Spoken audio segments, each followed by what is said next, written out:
यदि आपके बच्चे को इतिहास की परीक्षा में कुछ कम अंक मिले हों, तो उसे बिल्कुल भी मत डांटिएगा। खुश होइए कि आपके बच्चे के दिमाग में थोड़ा कम कचरा भरा। स्कूलों में जो इतिहास की किताबें पढ़ाई जा रही हैं, वो इतिहास कम और मनोहर कहानियाँ ज्यादा हैं। 12वीं कक्षा में एनसीईआरटी की पुस्तक में बताया जा रहा है कि औरंगजेब और शाहजहां ने कई हिंदू मंदिरों का पुनर्निर्माण कराया था। सूचना के अधिकार के तहत जब इस बारे में ऐतिहासिक साक्ष्य मांगे गए, तो एनसीईआरटी ने खुद माना इस बात का कोई सबूत नहीं है और ये पूरी तरह मनगढ़ंत है।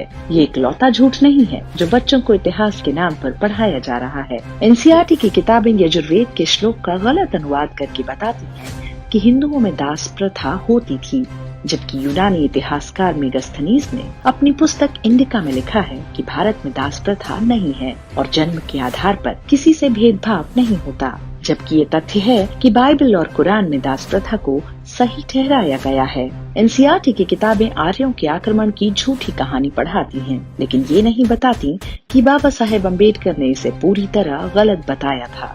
एनसीईआरटी के अनुसार स्त्रियों और दलितों को वेद पढ़ने का अधिकार नहीं है, जबकि सच ये है कि 30 से अधिक विदुषियों का वेदों में योगदान है।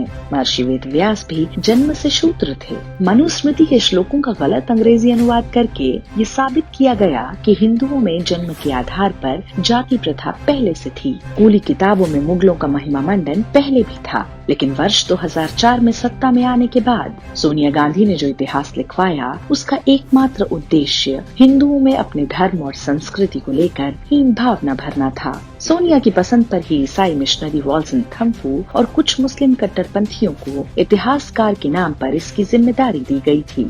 दुख बस इस बात का है कि पिछले 6 साल में भारत को स्वच्छ बनाने वाली सरकार किताबों में भरी इस जिहादी गंदगी को अब तक साफ नहीं कर पाई।